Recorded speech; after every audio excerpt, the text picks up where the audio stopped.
Wassalatu wassalamu ala asyrafil anbiya wal mursalin wa ala alihi wa sahbihi ajma'in. Allahumma alimna ma yanfa'una wa fa'na bima 'allamtana wa zidna ilma. Rabbi yassir wa la tu'assir, Rabbi tammi bil khair, amma ba'du.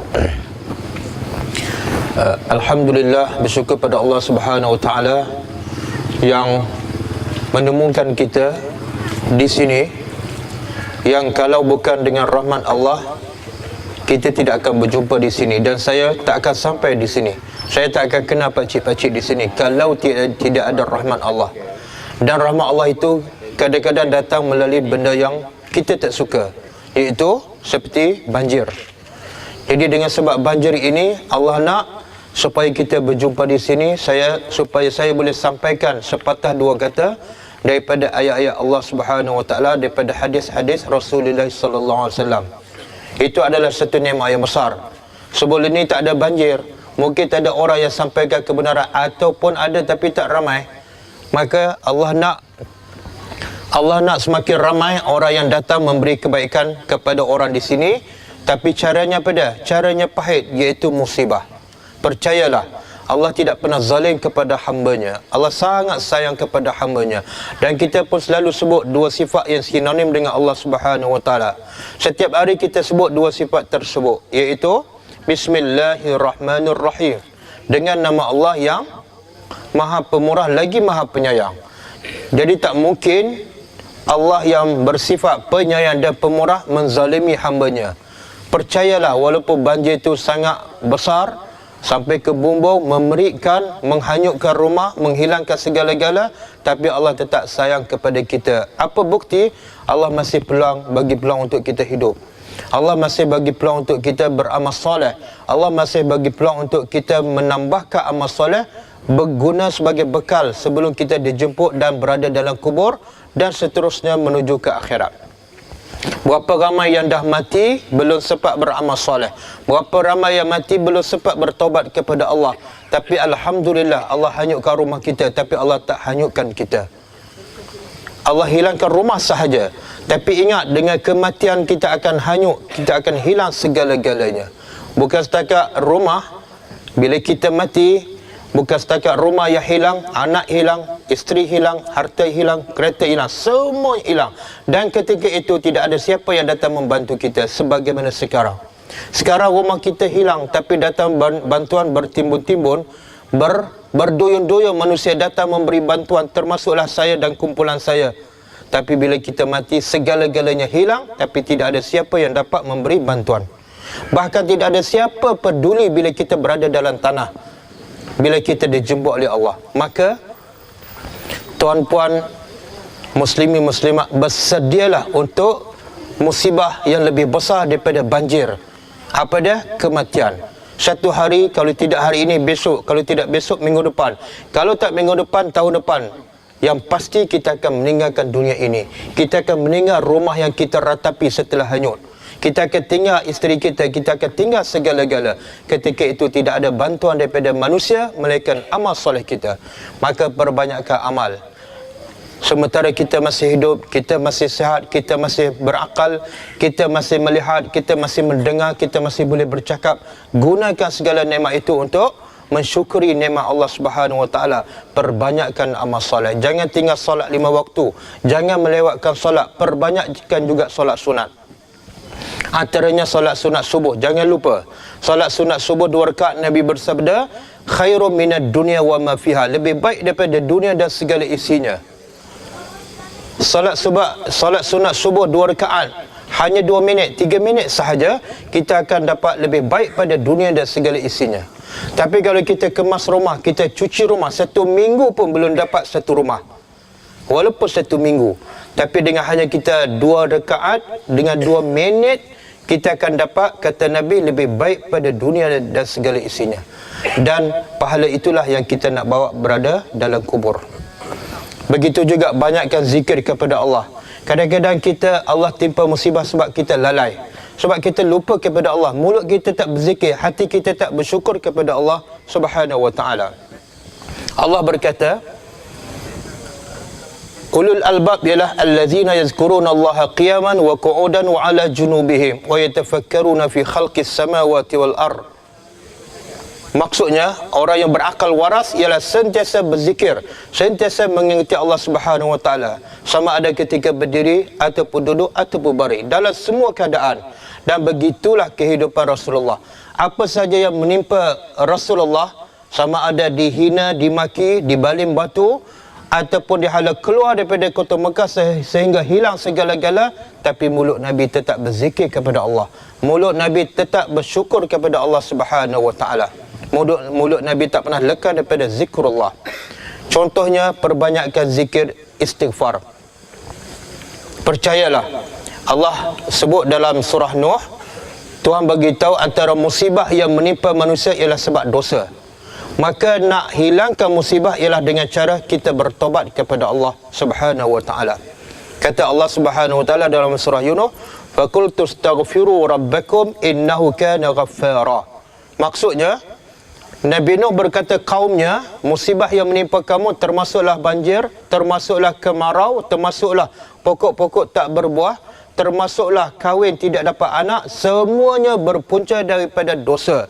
Maka kata Nabi Nuh, istaghfiru rabbakum, minta ampunlah pada Tuhan kamu. Maka setelah kamu istighfar, setelah kamu diampunkan dosa, yursilis samaa alaikum midrara, Allah akan turunkan hujan yang lebat.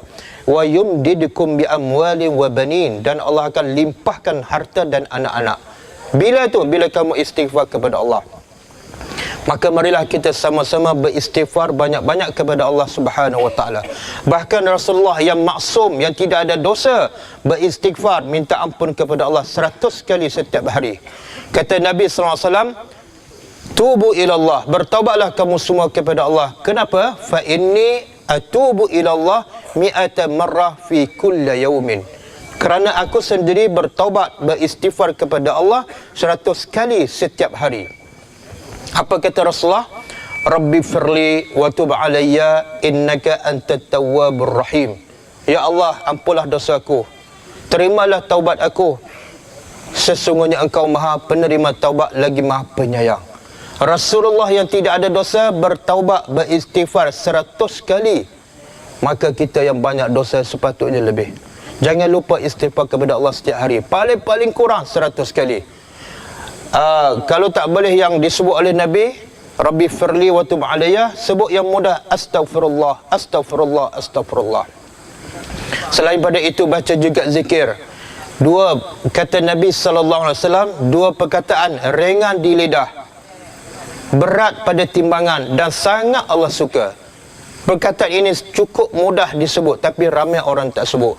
Dan bila kita sebut, akan memberatkan timbangan kita di akhirat besok. Apa dua perkataan ini? Subhanallah wa bihamdihi, subhanallahil azim. Dua perkataan sahaja. Okey. Boleh tak ikut saya semua? Subhanallah wa bihamdihi, subhanallahil azim. Subhanallah wa bihamdihi, subhanallahil azim. Subhanallah wa bihamdihi, subhanallahil azim. Kadang-kadang masa habis kita mengomah rumah, tapi mulut kita berat untuk berzikir. Itu menunjukkan hati kita keras. Sebab itulah datangnya musibah untuk mengingatkan kita. Kadang-kadang kita berzikir pagi, kita tak berzikir pun di waktu pagi, petang pun tak, dilepas solat pun kita tak berzikir. Itu musibah lebih besar daripada banjir. Maka biasakan mulut kita berzikir kepada Allah. Apa baca zikir tadi? Subhanallah wa bihamdihi, subhanallahil azim. Apa kelebihannya? Ringan di lidah, mudah disebut, berat pada timbangan. Walaupun dua patah saja, Nabi tak sebut berapa kali. Sebutlah 2 kali, 3 kali, 10 kali. Tapi bila di akhirat besok, dia akan memberatkan timbangan kita dan memudahkan kita masuk syurga Allah Subhanahu wa taala.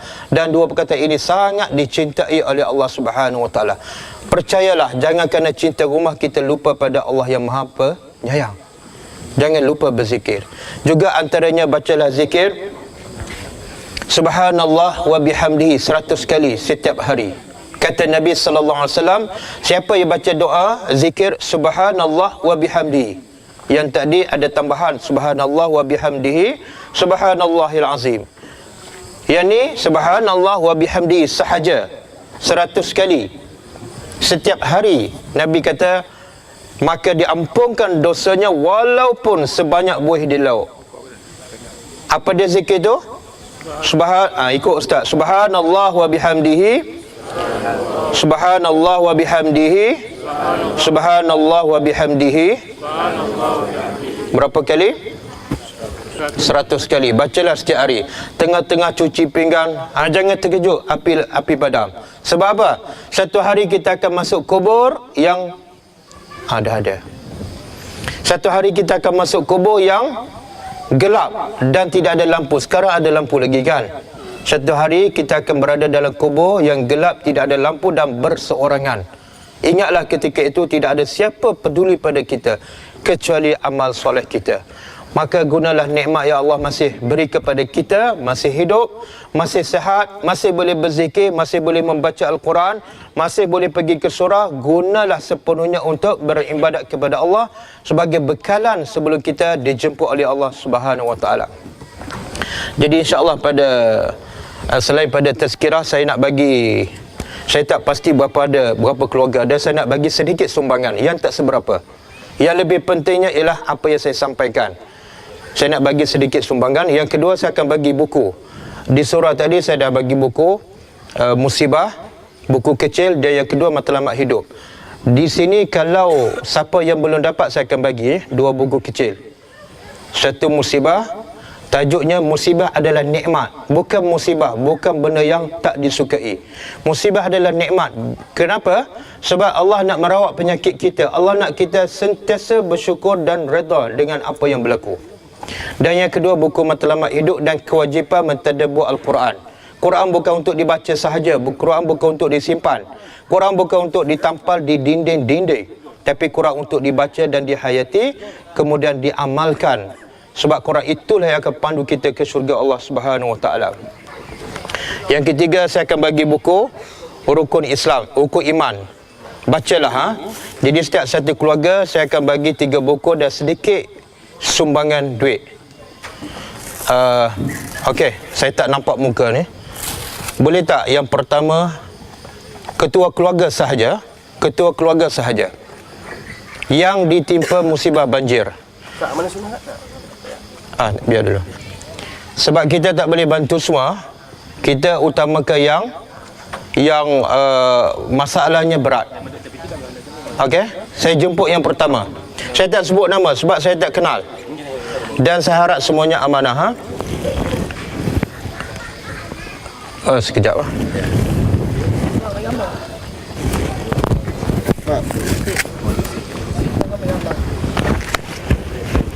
ambil. Lampu mak tak payah tepi. Sini lampu dekat ni. Ada macam merah tepi kita. Okey, boleh seorang tolong?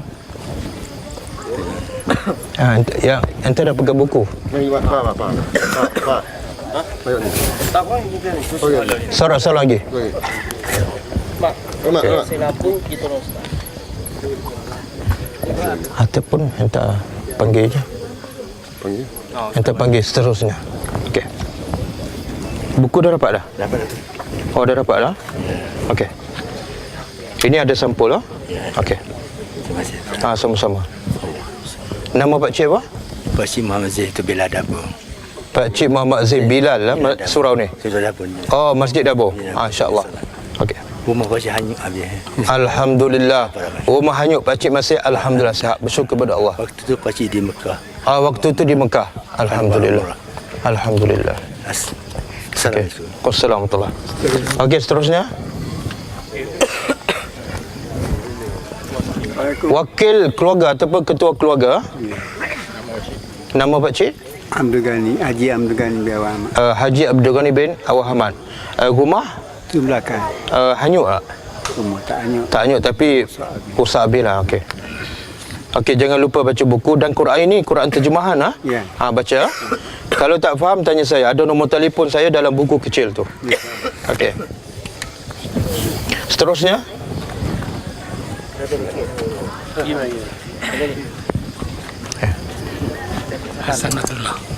Hasan bin Abdul